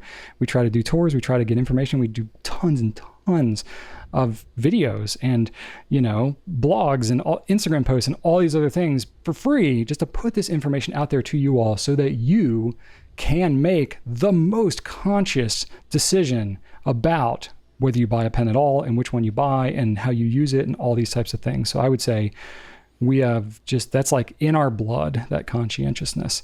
And I think it very much speaks to my heart. And it's very, very common in the pen industry to have that consciousness. And it is kind of woven through everything that we do. And what we're doing right now to me is like the most like pure essential element of it, which is like we are putting out content for you, engaging about pens. You are commenting on it. We are reading those comments. We are in an engaged conversation back and forth. That to me is like the best. That's the best, because if you do that, we're going to either make or advocate with our manufacturers to make a better product that's exactly what you want. You are going to be able to know exactly what to expect with the things that we offer. And there's way less waste in that process than there is if that information is not present. So that's a huge part of what drives us to do this very thing that you're watching right now. That's well said. Thank you. I'll also mention that if you are at all concerned about any sort of paper waste, there is a logo that you'll find, at least on the Rhodia paper. It is the PE. Yeah. So it is all made by Exaclair, but it is the PEFC logo, which means that essentially all of the paper that's in that notebook comes from a PEFC certified forest, which is a forest that is under like the most strict environmental guidelines, Absolutely. Reseeding and stuff like that. So if you're concerned about that sort of consumption, look for that logo. Yeah, in fact, or a logo similar. I'm sure there are multiple types of certification, as Brian mentioned, but keep an eye on that. Yeah, in fact, I believe that I may need to research. I've researched this a while ago. I didn't specifically research PEFC for this pencast, so I may be fuzzy on this. I'm also a woodworker, so I'm conscious of eco impacts of woodworking and all these types of things too. I believe PEFC is a certification that's not just for paper making. I think it has to do with other lumber related things too. So I don't think it's just the managing of the forest, but I believe it's also the whole supply chain. So like even if you're, logging or a sawmill or something like that, in order to be PEFC certified, you have to basically certify through the entire manufacturing process, not just saying that like I got wood that was harvested sustainably. It's the whole process. It's actually quite involved. So that's kind of a big deal. But yeah. Awesome. Yeah. That's, and in a lot of cases, possibly worth paying a premium. So yeah, there you go. Good stuff. All right. That was a deep enough dive, I think. I think so. All right. Let's lighten it up a little bit. Drew, you got a hypothetical question for us this week? I do. And I'm really excited about this one. Okay. Especially in light of what you mentioned earlier, Brian, in regards to you keeping a full notebook in your travelers in order to reference things. Okay.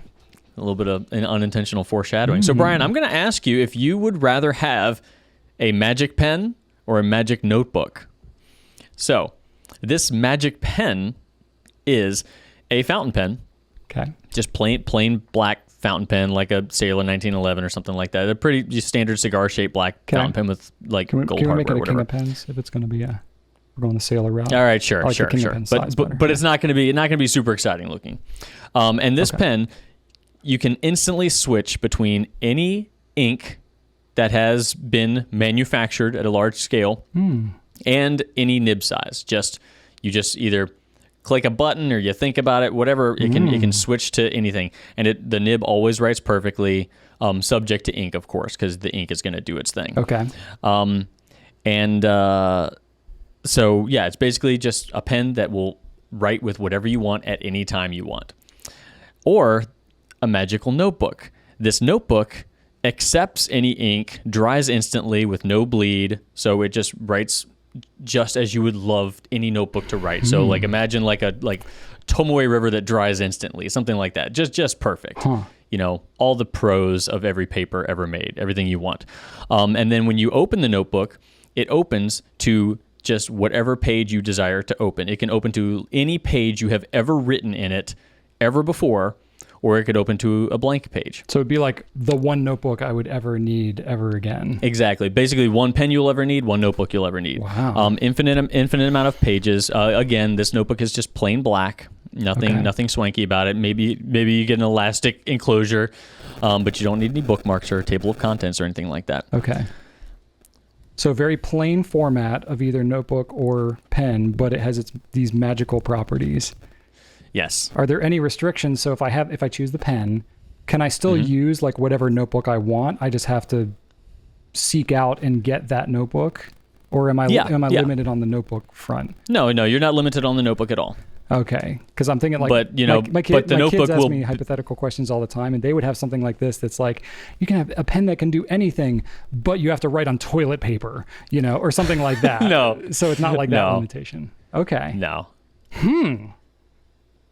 Wow, that's a really tough question, Drew. My goodness. I wanted to go back to a more pen centric one. We haven't done one of those in a while. Wow. And also, I would love to hear what you would do. Share your comments, because it's going to take me a minute to think about this. Okay, I would do the notebook just because I appreciate the ceremony that goes into filling a pen. I appreciate that routine. I like to clean it, flush it, add new ink. I think that's part of the fountain pen experience. Yeah. And also, I have a terrible memory, so being able to instantly recall anything I chose to put down on paper, I think would be excellent. Yeah, you know what? I'm just gonna speak out my thought process here. I definitely hear where you're coming from. That is really compelling, because for me, I like being able to pull out a bunch of pens and look at them all at once, and I appreciate the design and the aesthetics and the theming. Like there's just, to me at least, there's so much, kind of craftsmanship and stuff. And you could that still goes into have all of those pens. You're not losing your pens. Oh. So you can still write with all those pens. Like which one of these magical items would you rather just have in your possession? Oh shoot. I thought it was like, this is the pen that I have to use from now on and I can't use No. Just you get a choice between two you wandered into a cave and some old wizard presents you with two magical items and you just get to pick which one it is. Huh. Wow, that makes it even harder, honestly. This might be the most thought-provoking hypothetical that you've asked me yet, Drew. Is that good? Or yeah, I'm sorry? No, it's really good. It's really good. All right. So for me, again, what I spoke to earlier in this pencast, I end up with notebooks friggin' everywhere, and I have half-completed thoughts, and I have some lines a day that I did reliably for 2 years and then stopped, and then I haven't picked it back up, and then I have, all these different things. I basically have a drawer in my desk at the office of all these half-finished old notebooks. I don't know what's in what, and it's just impossible to reference. I can't categorize things. It's not my gift. So the idea of not having to concern myself with that anymore is really compelling. But you'd also be able to, if a new ink came out, you'd instantly be able to let me test the ink for Instagram or something like that, or you'd be able to experience all the new stuff. But I'm kind of with you. I think that the ceremonial aspect, kind of what you're talking about, there are absolutely paper people where the ceremony of getting a new notebook and flipping through and writing your index in the front and all that, there is ceremony to that I absolutely understand and get. That is not what I find appealing about this writing process. I like a new notebook and all that kind of stuff, but I'm usually just ripping it open just to get through. It's a little more utilitarian to me. The pen to me is more the ceremony. I like to, ink it up with different filling mechanisms. And, I like when I kind of get a little bit of that ink from the rim of the bottle on my finger, and then I'm going to have that ink color on my finger the rest of the day. And somebody might ask me about it, and I'll get to tell them about the new ink I'm using. I think I'd probably miss that more than I would suspect. I don't think about that very much, but like the ceremonial aspect of using and filling a new pen and just like cleaning it and all that kind of stuff. Not that I do that much, but all that kind of stuff. Yeah, I would choose the notebook for exactly the reason that you did, though I'm really on the fence. I could be convinced probably either way, because I don't have to give up everything else. If you said I had to give it up, then I would absolutely choose the notebook, because I would miss more of the pens that I have and not being able to use them and look at them and that kind of stuff. And the notebooks, I'm not like admiring my notebook collection. It's more of like, I look at my notebook collection in shame for how disorganized and and chaotic it is. Pens, I'm like, it's still disorganized and chaotic, but it's a little more elegant in its chaos than my notebooks are, if that makes any sense. Yeah, no, it does make sense. Absolutely. I also have a some lines a day notebook that is shame-inducing. Yeah, and I stopped before the pandemic hit, and I'm just like kicking myself a little bit. I'm like, man, I really wish that I had kept that going through the pandemic, because I would have, of course, I don't really want to think about it much, what we were going through when all that was going down last spring, but it would still, like, for posterity, looking back on it in 10 years, it would be really interesting to see like what my thoughts were day by day. But here we are. And then once you get off, it's like, do I just jump back in? So even I say I did it reliably for 2 years, but I had gaps in there all over the place. So it's like I would that's why I kind of gave up, is because it got to the point where I had gaps for a bunch of periods of time. So even looking at it year over year was like not a regular occurrence, because I missed so much time in it, and then I just abandoned it altogether. Anyway, I tried. I really tried. Cool. Nice. Good question. All right, let's move it on to the next one. Drew, we have started this thing, as you know. I'm not telling you anything new.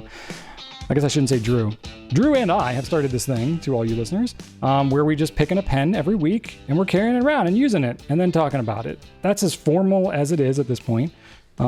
We picked a couple of random pens the first time, and last time we coordinated and we did the TWSBI SWIPE.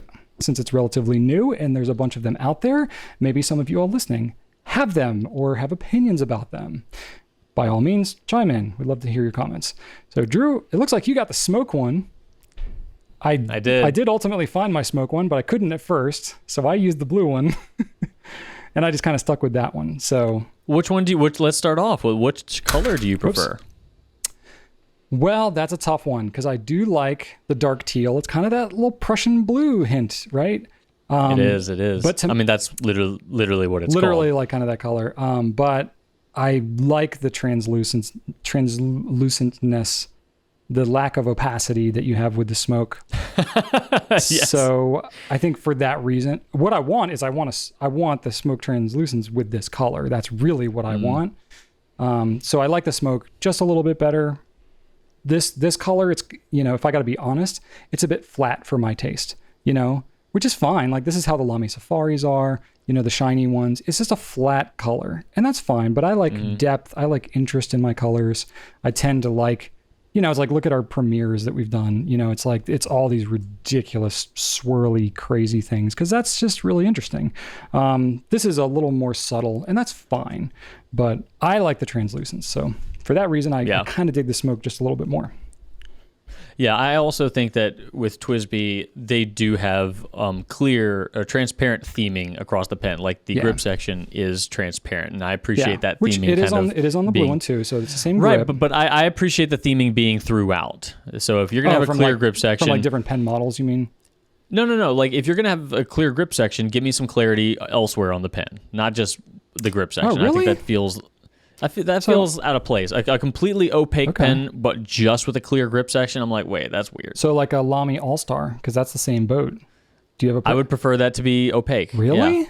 Yeah, I don't love that. No, why? What do you mean, why? Like, I don't like the one random transparent element. Like, give me some other... I like a cohesive theme. Like with like, I don't know, give me a transparent finial or something. I know that Lamy doesn't do that or cannot do that because of the way their finials are designed. But I do like I like the kind of transparent theme. So this is ideal for me. The black, the transparent smoke. I can see where you're coming from with that. I can. I like the aesthetic balance, I guess. Okay, fair enough. Now, how about the actual function of the pen? Because we wrote with these things.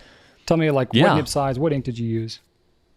So my nib size was a fine, and I broke out an ink that used to be one of my go-tos early on. I used to use Diamine Green Black a lot. That is a throwback. That was when I really used to love that ink, and I still do. But then I discovered Noodler's L. Lawrence, and I kind of usurped the green black throne. However, in revisiting it, this thing wrote consistently, nice and wet. I think that I might be bringing this one back into the fold here soon. Is that right? Oh, that's awesome. Oh, yeah, absolutely. It's a good ink. It really is. Honestly, this is part of the appeal of why I wanted to start doing this, and have you and I just like changing it up and not just trying to. I mean, this is a newer pen, obviously. We want to do new stuff, but I love that you picked like a really old favorite ink. Because honestly, sometimes you get new stuff, you get excited, but like your old favorites, they just kind of move to the back of the drawer, or they get pushed back on the bookshelf, and you're like, I used to love that all the time, but it's not like the hottest, newest thing or whatever, and you kind of forget how much you really loved it until you ink it up again. Then you're like, wow, I remember now why I liked this so much. I'm right there. Exactly. I'm right there with you. Exactly. Performance-wise, I had a great time with this. It wrote consistently every time I used it. I did a little bit of traveling with it, nothing too crazy, but I did, journal quite a bit with it. I had a few hard starts, but I think that, I was watching a movie while I was doing a lot of journaling, so I was holding my book up at kind of like a 45-degree angle. Oh, okay. And I know that's not ideal for flow. Yeah, so, you probably had your angle pretty steep, which is going to, in general, be more conducive to hard starts. Yeah, well, the angle was probably more like that. It was. So I definitely think that it's had like something to do with it. I guess the equivalent of you, if you have your notebook laying down on a table, having the pen more or less straight up and down, as opposed to more of a 45. Would you say that's kind of how you were holding it? No, I was like doing this. Right, that's what I'm saying. If you take that, lay it down on the table, your pen is going to be straight up and down, as opposed to at a 45. Yeah. In relation to the paper, yeah. Yeah, I guess so. You're closer to like 90 there, which means, you're going to have a little less ink flow if it's a steep angle like that. That's all I'm saying. Oh,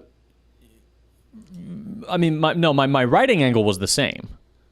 Like I was writing on the writing pad on the paper was the same. I'm just saying I was holding it up. Gravity was not on my side. Oh, gotcha. Okay. So that's what I'm saying. That's what I was asking was your writing angle.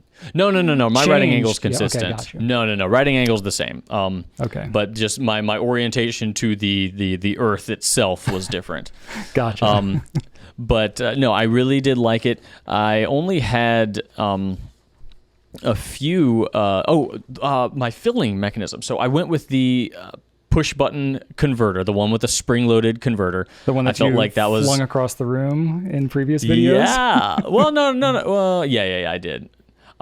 So it filled well. I actually saw while I was filling it like a jet of ink squirting up into the converter. So I thought that was cool. I haven't cleaned it yet, so I am curious to see whether or not this spring in here impedes the cleaning process at all. Okay. But you can remove it. I actually took this thing apart before I filled it and took the spring out. Yeah. And this piston you can just operate as a draw converter too if you wanted to. So I guess technically if you wanted to get a little more a fraction bit more ink in the converter, you could take the spring out. See, this is unusual because normally there is not a spring sitting in where the ink chamber. Normally, if you have any type of spring mechanism, thinking about like the Con 70 converter, right? The spring is behind the seal. It's not immersed in the ink. Yeah, so it's definitely interesting. That is kind of interesting. I wonder if that helps to like agitate it or whatever, or if you have shimmer in there. I wonder if that does anything different. I don't know. I'm kind of curious. Just because it's a different design. It is a very different design, but that's what I filled it with, and it performed excellently. I'm just baffled at how affordable this pen is, and in conjunction with how reliable and consistent it is, and how TWSBI continues to manage to do that. And the capping, I mean, come on, you know as well as I do. You're a sucker. You're a sucker for the caps. They just they don't dry out. They are amazing. I love them. My biggest complaint is the clip. Clipping this thing on something is a pain. What clip? It really is. Unless you're clipping it onto paper, which isn't going to survive this clip, honestly. Yeah. It's so tight, almost flush against the cap itself. Yeah. It looks neat, but functionally, I'm a little disappointed. But I will say I did post it constantly. So every time I wrote with it, I did post. Yeah, but you've been on a posting kick lately anyway. So I have. When in doubt, you're going to try to post it. I'm a poster boy. Yeah. But I mean, so I had this same kind of experience. I tended to post this one a bit more too. Though, now that I'm thinking about it, when I have a snap cap like this, I'm not as like hard set on needing to post it or not, because if I'm taking quick notes, then I'm a little more inclined maybe to just keep the cap in my hand. That way I can just cap and recap it right away, I guess, which as opposed to if I have a screw cap, it feels like a more intentional act. So then I'm going to post it and I'm going to keep it uncapped for longer, if that makes sense. Yeah, that sounds like an inherent difference in what you use certain pens for. Yeah. Like it sounds like a habit of yours. You tend to use snap caps more for quick note taking. Yeah, and that's screw caps more for. I didn't set out to do it that way from the beginning. I've just noticed that over time, that's tended to be kind of how I've adopted to things. Is my quickie carry around whatever pens. I tend to go more for durability and ease of capping and uncapping. And that's kind of I don't think about it quite as much kind of a pen. It's a little more utilitarian. I need it to serve a purpose. But when I sit down and I want more of the ceremony, the writing experience, that's where I'm much more inclined to go with, the elaborate filling mechanism, the screw cap that may be multiple rotations to undo. I care about the balance and the feel of the pen much more, posted versus unposted. So yeah, it just kind of depends on how I'm using it. I mentioned last week I had the little traveler's pen. I would not sit down and write a lot of meaningful stuff with this pen, but if I just want to clip it in my shorts and go disassemble a carport in the sun, I'm going to do it with that. I'm going to do it with that pen. I'm not going to do that with Nobody would do that. I'm not going to do that with a Pelican M800. You know what I mean? Yeah. One thing I will finish off with is that another concern I had, just me, because I'm not the most organized person in the world. I don't love that it comes with a spring, another converter, and another and the cartridge. Really? I like it and I don't. You're really persnickety about what comes in the packaging with your pens. No, I'm not. Surprisingly so. I don't want to keep track of stuff. Honestly, I'm a person. I throw all of my boxes away. I don't keep any pen boxes. All that, whatever. I need the pen and then I'm done with you. But I have to keep track of this now. And you want to, because this is a very specific type of converter, very specific type of spring. You can't buy this spring separately anywhere. So, so it's kind of like, all right, I got to keep track of this. That being said, that's my little poo-poo on it. I will say that the TWSBI SWIPE, if I had to buy a starter pen for somebody, this is probably going to be the one I buy. Really? Over an Eco, over a Metro, over a Safari. Yeah, this is what I'm giving people. And I'm going to be a hypocrite because I will say a big part of that is because it comes with so many options. It comes with 2 different converters, a cartridge, so you can get started either way you want. It makes filling the fountain pen fun, but not in a way like the Go or the Eco. Those are fun too, but the internal reservoir can be a little intimidating for a new user. It's a lot of ink. If you're new to the hobby, you might not want all that ink. I think that this has a ton of versatility. It's a more traditional, more widely available filling system because it is the cartridge converter type. I think it's more accessible, a little less intimidating. True. But it gives you a bunch of fun options. The cartridge definitely adds to the utility of the pen. But opening this up and being like, ooh, what am I going to do? I love that. I think that a pen like this is going to get somebody excited about using a fountain pen. And ultimately, that's what you want when you're gifting a fountain pen to somebody, right? Boom. Yeah. I'm with you on that. I would say as long as you get to walk them through the introduction of it, because I think fountain pens can be overwhelming enough, but when you have multiple different options for a filling mechanism to someone who's completely new to it, if you were just like mailing them the pen and they just opened it up, they would be like, what is this? Like, what do I do with all these parts? Do I need all of these? What do I, there would be a lot of questions. So I would say I wouldn't just like mail this blind to somebody, but I would, But you could say that, about any fountain pen. You could say, but like a Lamy Safari, a Metro. Yeah, you could say that about anything. Those don't have anything. At least with the TWSBI, it comes with a little diagram about why it has a spring in there, what you're supposed to do with it. True. And then on the back of the box, it actually says, these are the contents. One spring converter, one piston converter, one ink cartridge, one fountain pen. And then it says, from website, like, so you're at least getting some direction here. You got a good point. And you have the names of what you're talking about. You got a good point. I can see your logic there.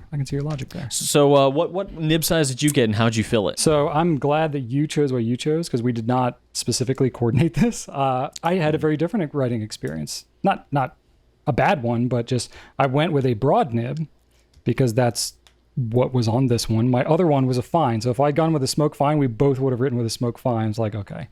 And I actually had already punctured it with a cartridge. So that's what I went with. So I just used the black cartridge of TWSBI ink that it came with the pen. And I was like, you know what? I never do this. I never just puncture the cartridge and go with it. But a lot of people are probably going to do that. So let me experience that. Did you use the spring? No, I did not use the spring. Dude! It was already punctured, so I just, wait. The spring is in there. Yes. Okay, I was about to say, you need that potential energy. I think this is the one we used in the Pencast video where we talked about the potential energy. Good. Kinetic energy and all that kind of stuff. So this spring was left over in there, so I just happened to get lucky. All right, I was about to say, who knows what could have happened if you did not have that spring in there. So yeah, good experience. I experienced just a tiny bit of hard starting every now and then. It was not often, but it was often enough where I thought in my mind, if I was new to fountain pens or if I was really trying to scrutinize how this pen wrote, I might infer that something is wrong. But I have enough pen experience to know that this is totally normal, especially with a broad nib. You're going to get a hard start every now and then. When I started, I'm talking like the first letter of a word after I hadn't written for a little bit, because when you have a broad nib, there's a lot of ink that's demanded right at the onset, right? So with a steel nib of a very affordable pen, it's not completely outside the realm of possibility for me to get a hard start every now and then, and I would like go to start and I would just touch it again and it would be perfectly fine. So it was not anything that was alarming to me, but it was like, okay, I would expect this, and it's worth mentioning, in this setting, because I could imagine that other people might experience that too. Not that there's anything wrong, but nib was smooth though. My goodness, like not scratchiness to it at all. Flowed great.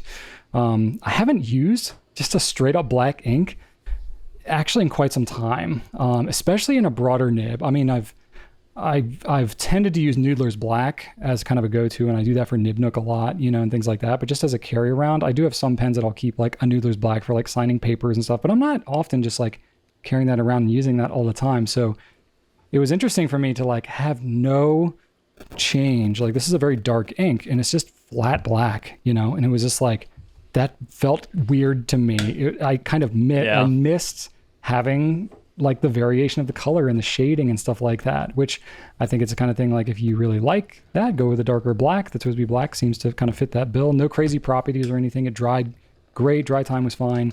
I did notice that when I had so I used it on my Leuchtturm and my Tomoe River paper that I had in my Goulet notebook.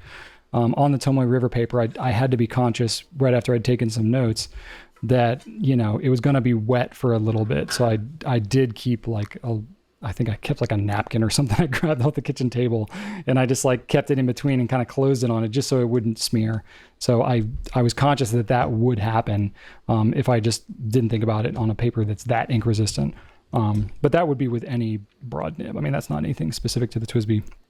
I experienced the same thing you did in that the clip is basically aesthetic, and it will maybe keep it from rolling off your desk, but it doesn't actually clip to anything. So I carried it around in my pocket like I did with the Travelers, but I couldn't clip it to the pocket. So, I talked about this when I had the Travelers pen, how it's great because it's so short that when you carry it in your pocket, you don't feel it. because it's not like long enough to feel that bend, like when you have a cell phone in your pocket and you feel the pressure from that long straight object. I did feel that more because it was sitting down deeper in my pocket. So as I was moving around a bit, I felt this more in my pocket. It was clanging up against my keys. I did get some light scratches on it just because I did not give any F's about how I was taking care of this thing because I wanted to see what it would do. So even just from a week of carrying it around, I got micro scratches all over this bad boy. So that's totally going to happen on a flat, shiny pen. And then when I was on Saturday, I was helping somebody move and I was in 95-degree heat. I was up and down stairs, lifting stuff, boxes on my hips and stuff like that. I took the pen out of my pocket because I was like, this is just not comfortable, So I took it out and I left it in my truck, which had it was 100+ degrees in the cab of the truck. And I was like, yeah, you know what? Let me see what happens to this thing. If I just jostle it around, leave it in a hot car, that type of thing. It was perfectly fine. I would expect that with a cartridge pen, but this is a big cartridge pen. This is it is a big cartridge, big converter too. You're going to potentially have maybe some of the ink like burping issues you might have, being like super extreme heat, bringing it inside to air conditioning, moving it around. You might experience some of those things like you might with certain piston pens or eyedropper pens because of the capacity of this cartridge. But I did not experience any of that. It was perfectly fine. Not even. But it is mostly full, right? It was mostly full. It was mostly full. That's true. So that had something to do with it for sure. That definitely helps. Yeah, absolutely. I was able to get I tried to put the clip in the middle of my koozie pouch here, and it just drags the pocket down. Yeah. But if I move it over to the corner, I could get it in, but not at all easily. So it definitely is. It's in there, but so you can get in there without having to. Look at that is. It's tight. Yeah, it's very tight. Unhelpfully tight. Yeah. I would almost consider it to be a clipless pen. But so much. Overall, my experience was really, really positive. I am such a big fan of the Eco and the 580.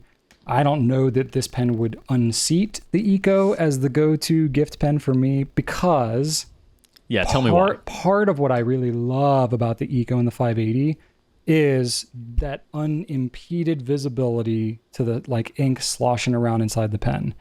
A lot of the people at this point in my life that I end up giving pens to are business associates and people like that. And one of the things that wows them the most about a fountain pen is them being able to see the ink sloshing around because it just stands out so much from a normal pen. So the Eco has actually long been a favorite gift pen of mine for business folk. And I don't think this pen is going to unseat that for me, but I could absolutely see this being a great pen, especially for kids and stuff like that. People that are newer to it, I completely agree with your assessment that it could be a great starter pen. Yeah. When I was using it, I just thought about if I was given this pen, and I never ended up in my life working for a fountain pen company, and this was the pen that I was given, I want to say that this would be this could absolutely be my pen. This little $20, TWSBI pen. Wow. I could just have this pen. It was fun to use. Now, what it would end up being would be just the entry into the fountain pen rabbit hole for me. Yeah, it would. I can't help myself. Yep. But I was really happy with it, and I'm really glad I got an opportunity to use it for a week. Awesome. Good stuff. And this was one of the two pens we had in the kind of customer care library where, there are easily referenceable pens for customer service purposes. And we have two. I don't know if we really need two in there. I think one's just fine. Are you trying to this one doesn't. You trying to literally swipe the pen from the library, Drew? Is that what you're trying to do right now? All right, we'll talk. You may the TWSBI swiped. You may have earned it. We'll talk offline. How about that? We'll work something out. It's a good pen, though. I was happy with it. Good stuff. Well, we definitely would love to hear any of you that you have experience with it, or if you have opinions on anything we said, please share. That's part of what's great about this whole format. Now what we need to do, Drew, is pick our pen for next week. So, I was thinking we went a little more of the affordable route on this one in the newer pen. I thought we would maybe go to a little more of a standby, something maybe a little higher end. And you had mentioned a pen that you recently acquired, which is your doo-doo brown Diplomat Aero. It's not doo-doo brown. This is a delightful macchiato This is It's you know what it true. is. This is hot chocolate. This is what this is. It This does is look like hot chocolate. brown. Yeah. And just for all of you listeners and viewers out there, I actually don't hate brown that much. I just love. No, he just hates me. I just love getting Drew riled up. So I really enjoy that. Hey. Say hi to all people. Oh, hi, Ellie. Hey. Here's Ellie, everybody. This is how tall she is compared to me now. You're standing on a platform thing. Well, I'm standing on a cushion. Yeah. There you go. Hi. Just want to say hi to everybody. Oh, boop. All right, thanks, dear. That's Ellie. Oh my goodness. Yeah, do you remember my early videos where she like wasn't even born or was a newborn? Yeah, she wears the same size shoe as Rachel now, which is crazy. And she takes Rachel's shoes all the time. She'll take my shoes too, but they don't fit her quite as well. She doesn't like wear them out in public, but she'll definitely wear them to like walk to the mailbox or whatever. Oh, that's great. Anyway, yeah. So back to what I was saying. I don't actually hate brown that much. Actually, there's a lot of browns that I think look really good. This is one I think looks really good. I just love to get Drew riled up, and that's one of the ways I can push his buttons. So anyway, yeah, cool. So Drew, you inspired me because the arrow has been a favorite of mine, much like your Diamine Green Black. I have several arrows. I have not used them for a little bit. So I kind of took inspiration from you. I was like, why don't you use that new pen that you've got? I'm going to pull out my orange arrow, which is the first arrow I ever had. It's the most popular color that we carry. And I really like it. I'm not like a diehard orange fan either, but I do really like this orange. So, and then I pulled it out and I was like, yep, sure enough, it's got ink in it and it's crusty because I left it in there and did not clean it out. So I was like, you know what? It needs to be cleaned anyway. Look at all that. I don't know what that is in there, but it ain't much because it's probably some hyper concentrated, ink that is completely, it's been probably 2 years maybe since I've inked this pen. So there's something, unnatural in this pen body right now. Let's see if I can even tell what color it is. It looks dark. Well, I was happy with a couple of recommendations that we got in our last video, some browns that got recommended to me, and one that got recommended and one that I had in mind because it's been a favorite for a while, has been Noodler's Beaver, and that is ultimately what I chose. So that flies under the radar a lot. People don't talk about that ink very much. It's a nice lighter brown, but not too light. Yeah. Okay, so see, now you're going matchy-matchy. Should I go with an orange to match this pen? I feel like I should, but I don't know. I have. Well, you know what? Like you use that to at least narrow it down. Go with like some sort of orangish. Okay, I'm gonna go with an orangish. I'm gonna see what I have here at home. That way I can like ink it up and get it going right away. So I don't know what that ink is gonna be right at this moment, but I'm gonna find it and I'm gonna decide. So I'll go with something orange. There we go. Cool. All right, so we'll use that for the next week. We'll let you know what we think about our respective things. What nib size is yours, Drew? By the way. I believe this one is a fine. Fine? Is that steel or 18K? Or 14, come on 14K? now. It's a steel. It's steel. Well, I didn't know. What, do you have a gold nib on yours? No. Mine's steel. Oh, all right. You better not. Mine's a medium nib. There you go. Mine's a medium nib. God, it's such a good looking nib, isn't it? I do like it. I love that imprint. I do like it a lot. Mm-hmm. Oh, actually, you know what, Drew? I might have a custom grind on this one. Oh, interesting. I believe this one might be... was it with Gina that we did the custom grinds on this? This might be a... Oh, yes. And she did, and we did... Cursive Italic medium. Yep, and they were on the orange. Hey-oh. Okay. Well, special treat for me then. It was buried under all this crustification on the end, but I'm like, wait a minute. Oh, God. That's not the regular medium. Okay, well, that's fun. Well, I'll use that the next week. That'll be good. Give me motivation to actually clean it out instead of just because. Yeah. Drew, this may or may not surprise you, but when I've wanted to use a pen like this, and I have another one, I totally have like just swapped out the guts and taken a crusty, uncleaned insides and put it in another color, and then taken the clean one and put it in. For shame, Brian. I'm terrible. I know. And that's okay. We still have the custom grind orange arrow on the site, but we are currently out of stock. So okay. If it was on the site, if it was going to be gone forever, we wouldn't have it on the site. So we'll get some more one day. Yeah, Gina's backed up. So it's not. Your feedback and view on this nib will still be relevant to someone in the future. Cool. All right, let's keep moving it along. We are Move it. feeling lots of good time today. So let's talk about what is happening in our lives. Drew, you talked about doodling. Yeah, well, I did some journaling over the weekend. We had a pool event that we attended, not knowing how many people were going to be there. I got there and the wife and kid jump in. I'm like, no, there's like more than 2 people in there. I will sit and not get, no, I will doodle. So I had some poolside journaling, which means I sat outside by the pool until I got mad at the environment, the sun specifically, and then I went inside. So it was great. That's a great day at the pool for old Drew Brown. Wow. But yeah, I pretty much just doodling and drawing and stuff. At that point, I still was using my sailor from last week. Okay. But God, I still been loving that. So I did do some doodling there. That was a lot of fun. And eventually, a fellow introvert joined me, and my friend Jim and we had some good conversation while everybody else played in the pool. Too many people in the pool. No, thank you. I'm sure you're not the first fountain pen person to stay inside while others are outside in a pool.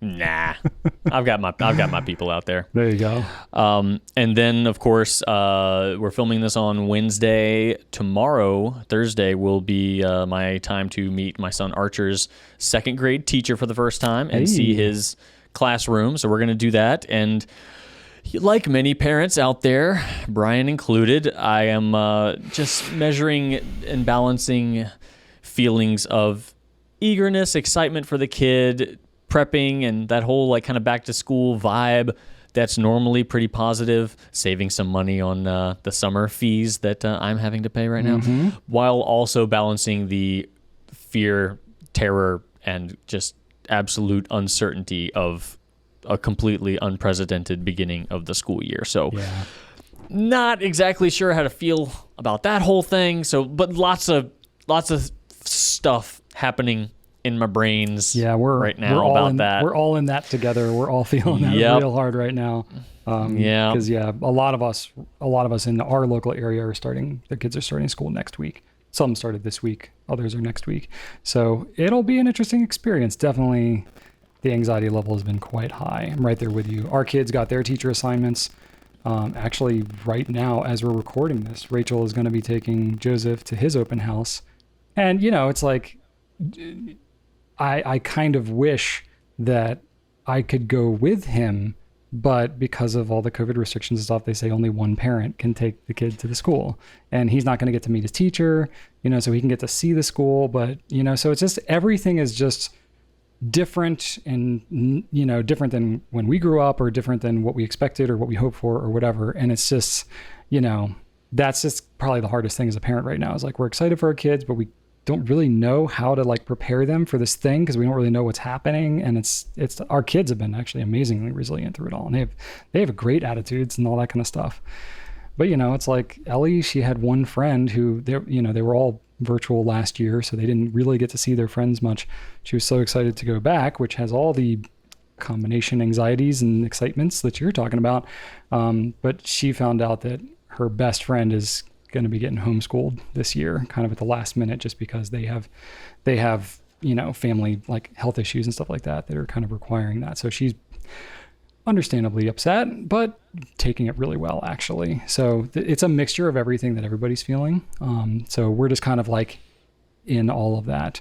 I already mentioned earlier in this broadcast that my battle with the inflatable pool I've at least won the battle. I have not won the war. I know how it's going to turn out in the end, but at least for now, what ended up happening, so I've got some of these like patches that you get for like inflatable like rafts and stuff like that. It's like special type of patch. So I did that, didn't quite hold. So literally I was like at my wit's end, and I just took packaging tape, like just that clear tape, and I put that over top of the patches. Because I'd already blown up the pool. The kids were like already playing in it, but I could tell that it was still losing its gusto. So I was like, I can't like deflate the pool and go through the whole thing. So I was like, screw it. So I just like huge swaths of that clear packing tape, just in a desperate attempt. And it's been holding for like a week now. And I'm like, awesome. Now, as soon as I go to take the pool down, that stuff's not going to hold, and it's going to be a nightmare. So I'm going to have to like keep track of where all the holes are and put packaging tape on it every time I do it. But I'm like, you know what? It's the end of the summer. The kids are starting school. This is probably the last hurrah. I was literally just trying to make it to the finish line, and it worked. So very pumped about that. Nice. And then this is another just weird thing. It seems like just everything is just like a little bit harder than it should be, with all our just normal life. So we recorded the Pencast last week. As soon as we finished recording, I started uploading. So we're recording remotely, but these files get pretty big, 60, 70 gigabytes, and it's a lot to upload, and we got to stitch them together, edit them, all that kind of stuff. We're slinging some pretty meaningful files around. And, being at home, I only have so many options for internet speed. And I was just bumping up against that. I mean, literally, I think it was 4 or 5 attempts, Drew, that I had to upload this footage from last week. It kept failing, kept hanging up through the night, all that kind of stuff. I eventually had to go into work on Thursday to upload the footage. Even then, it hung up and didn't work. I was like, this thing is cursed. So I had to go to Drew's computer in the office and upload it because I had a laptop and I had to go back home. Finally, we were able to get it up there. I think it was after the 5th attempt, and then had to edit it Friday morning, which we try to do it on Thursday. It's a whole thing.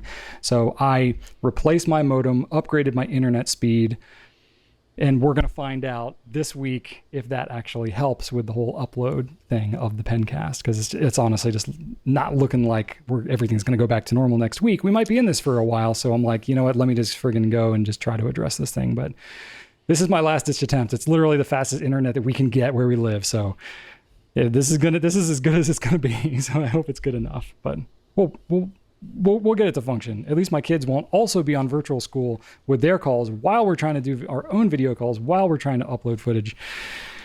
Crazy times right now. Anyway, moving on to company updates.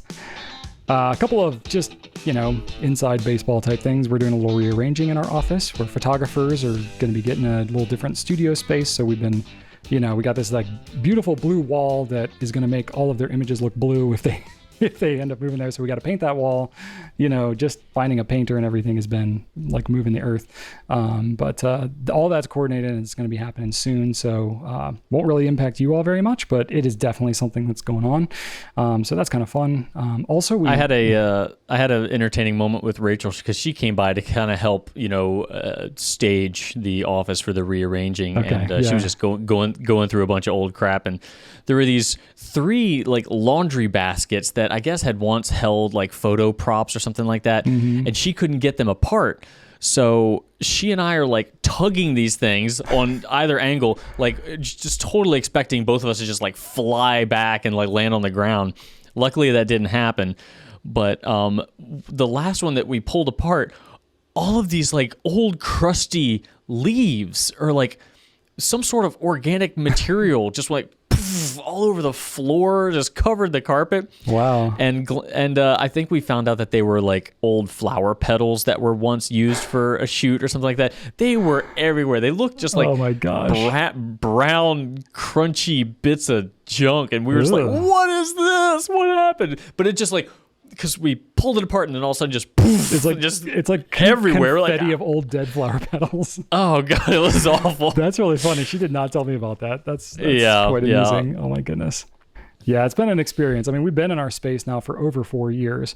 So I guess is the first like really meaningful like move that we've even done within the building since we moved in. Oh, I'm pretty sure these bins were still stuck together when we moved into this place. I don't think that could very well be. That could be older than that. Yeah. Probably. But that's pretty fun. And then we are retiring some of our original packing tables. So we've packed many orders on these tables. These are things that I built like over a decade ago that we had in the garage and then in the first space that we were in.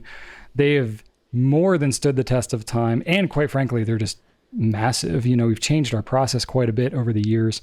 We were still using the same tables because they were fine, but we opted, especially with COVID procedures and just having separate packing stations that people aren't having to share and stuff like that. We have more packing tables that are smaller.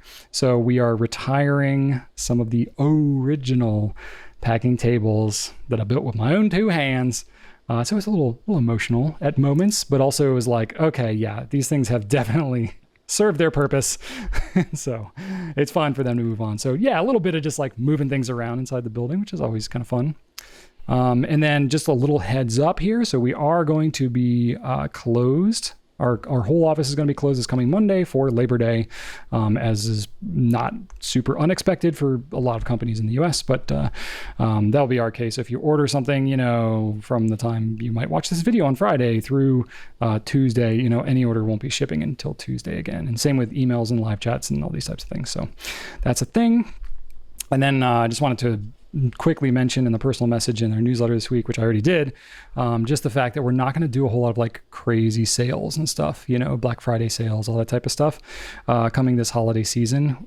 Keeping things smooth and steady and predictable is going to be the name of the game for us, because none of us have a lot of extra bandwidth emotionally, physically, whatever, and we're dealing with just craziness with shipping delays and unpredictability of literally every raw material we use in our business, cleaning supplies, packing tape, all these things.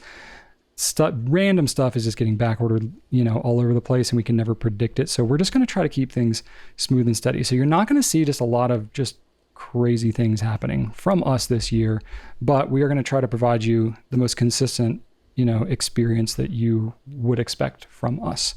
So I'm kind of getting that messaging out now, because as we get more into the holiday season, we get a lot of new people that come and they're like, what do y'all have on sale right now? And it's like, we're not doing sales. We're not keep it calm. So if y'all can help share that message out as other people are asking about it on social and whatnot, kind of help cover the whatever social space with us, that'll only help. So we'll probably, celebrate, in some way, shape, or form, certain events, Fountain Pen Day. Yeah. We'll do something, but we're not going to do like doorbuster. Our main focus sales. is, our objective is going to be to learn from last year, and to make sure that we can provide you with what you need. Last year was pretty smooth. We kind of did a similar approach last year, and basically we're going to kind of do like we did last year. But last year we also saw insane mail related delays, and unfortunately, which we could see again. Unfortunately, staffing in the United States right now, as in other countries, is not at all looking like it's going to be conducive to a massive influx of holiday orders right now. It's not something we're going to hedge our bets on. We'll have to see how it goes. So place bets. Yeah, we'll talk about it more as time goes on. It is only the beginning of September, but still, we are trying to think about it well ahead of time. All right. What's on our desk? Drew, we had some notes in here, but we can also move it along because we're over on time. My brown arrow. Yeah, I did want to just briefly mention, because we might talk about these a little bit more next time too. So I mentioned last time how I had all this stuff sitting on my desk at the office. Well, I actually went to the office and I got them. So I have the 3 new colors of the Diplomat Arrow, the orange, purple, and blue, which are the nice translucent kind of things, which are kind of cool. And then all of the Preppy WAs. So we've got all these. These are going to be limited. These are going to be around a little longer. But anyway, so if you're interested in these, go check them out. But I might, test them out, play with them a little bit. But they look really good. I got to say, the designs on these Preppy WAs are really cool. Like, I dig this look. It's better than like the old Preppies, that just had a big old barcode on it. And that was the design. And the giant Preppy and then a bunch of Japanese on the other side. Yeah. It's like, okay, this is just covered with words. This is a much more intentional design. It's worth $1 more, for this kind of design. Absolutely. So, pretty cool. It's nice to have some new fun colors and stuff. All right. And that's what we got. So another Pencast in the history books.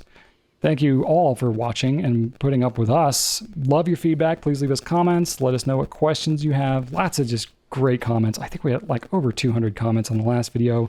It's so just wonderful. Just really warms my heart to read your comments that you all have. And it's such an encouraging community. Sometimes I double check and I'm like, is this really YouTube? Because the rest of YouTube does not behave like this. We are just in a little oasis, and I never take that for granted. Definitely check out gouletpens.com for all of the pens, ink, paper needs that you have. A lot of things we've talked about here.